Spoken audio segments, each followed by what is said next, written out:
বেগম খালেদা জিয়ার শারীরিক অবস্থার সবশেষ পরিস্থিতি জানাতে রাজধানীর এবারকেয়ার হাসপাতালের সামনে থেকে আমাদের সাথে যুক্ত হচ্ছেন জিনিয়া কবির সূচনা। বেগম খালেদা জিয়ার শারীরিক পরিস্থিতি নিয়ে এবারকেয়ার হাসপাতালের ডাক্তাররা সবশেষ কি আপডেট আপনাদের দিয়েছেন?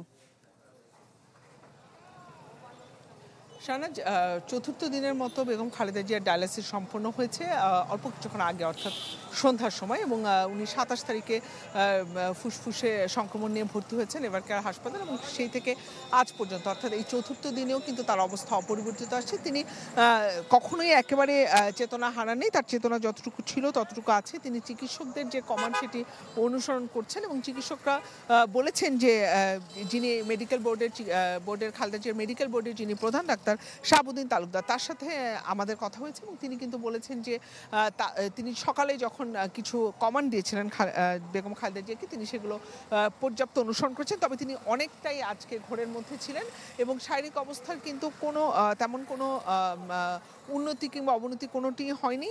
27 তারিখে তিনি যেভাবে ভর্তি হয়েছিলেন চতুর্থ দিনে এসেও আসলে একইভাবেই আছেন। আর হাসপাতালের সামনে উৎসুক নেতাকর্মীদের ভিড় রয়েছে, এবং সেটি সামলাতে কিন্তু বেশ বেগ পেতে হচ্ছে হাসপাতাল কর্তৃপক্ষকে, এবং নিরাপত্তা আরও জোরদার করা হয়েছে।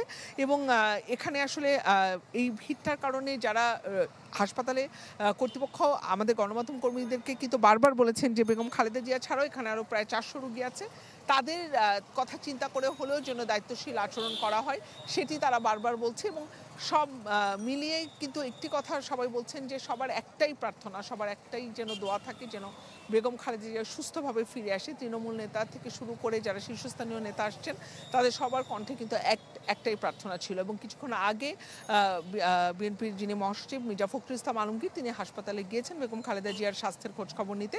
তিনি বের হয়ে এসে সাংবাদিকদেরকে জানালে আমরা আরও তথ্য আপনাদেরকে দিতে পারবো। জি, জিনিয়া কবির সূচনা। খালেদা জিয়ার শারীরিক অবস্থার সবশেষ পরিস্থিতি নিয়ে জানাতে এবারকেয়ার হাসপাতাল থেকে আমাদের সাথে যুক্ত হয়েছিলেন জিনিয়া কবির সূচনা।